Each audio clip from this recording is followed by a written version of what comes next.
ইসলামী জীবন ব্যবস্থা আমরা কেন মেনে চলব? আগের ভিডিওতে আপনারা জেনেছেন যে ইসলাম কবে এসেছে এবং এবারের ভিডিওতে আমরা জানব ইসলামী জীবন ব্যবস্থা আমরা কেন মেনে চলব।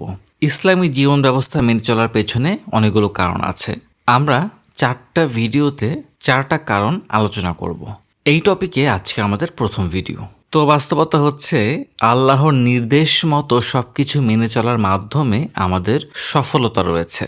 দুনিয়াতে তার নির্দেশ মেনে জীবন পরিচালনা করার অর্থ হচ্ছে তার ইবাদত করা। আল্লাহ আমাদের এই জীবন দিয়েছেন, এই পৃথিবী দিয়েছেন। পৃথিবীর ভেতরে এবং বাহিরে যত কিছু আছে, যত কিছু আমরা দেখি, সবকিছু কিন্তু তিনি সৃষ্টি করেছেন। আমরা এই সব কিছুর জন্য তার কাছে ঋণী। আমরা যদি এই ঋণ শোধ করতে চাই, কোনোভাবেই তা শোধ করতে পারবো না। তিনি যে আমাদেরকে অস্তিত্বহীন অবস্থা থেকে অস্তিত্ব দিয়েছেন, আমরা যে একটি সত্তা হিসেবে পরিচিতি পেয়েছি, আল্লাহর দেওয়া শুধুমাত্র এই ঋণের পরিমাণটাই তো ভাই আমরা কোনোদিন শোধ করতে পারবো না। বাদ বাকি তো সব রয়ে গেছে। আল্লাহর দেওয়া এই যে এত ঋণ আমাদেরকে আল্লাহ তাআলা দিচ্ছেন, এগুলোর কোনো বিনিময় তিনি আমাদের কাছ থেকে চান না। তিনি শুধু এটাই চান যে আমরা যেন পৃথিবীতে তার নির্দেশ মেনে চলি, আমরা যেন তার প্রতিনিধিত্ব করি। এবং আল্লাহ এটা কেন চান জানেন? আল্লাহ এটা চান শুধুমাত্র আমাদেরই ভালোর জন্য।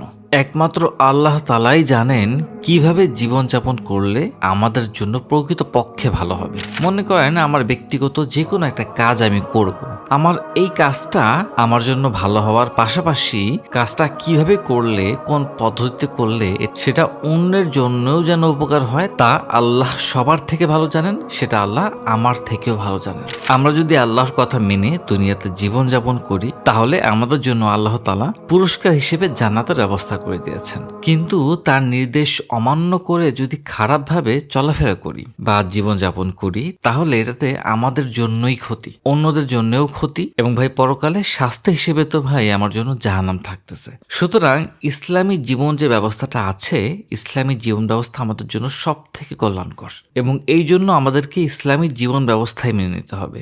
মানবতাবাদ বলেন, সেকুলারিজম বলেন, বা যে কোনো সিস্টেম বলেন, বা জীবন ব্যবস্থা বলেন, সমাজতন্ত্র বলেন, আর গণতন্ত্র বলেন, একনায়তন্ত্র বলেন, ভাই যেটাই বলেন না কেন, আপনি দিন শেষে একমাত্র সঠিক এবং গুরুত্বপূর্ণ বিষয় হচ্ছে কি ইসলামী জীবন ব্যবস্থা। আর এই জন্যই আমাদেরকে ইসলামী জীবন ব্যবস্থা মেনে চলতে হবে। আলহামদুলিল্লাহ, পরের ভিডিওতে আমরা জানবো আরেকটি কারণ কেন আমাদেরকে ইসলামের জীবন ব্যবস্থা মেনে চলতে হবে।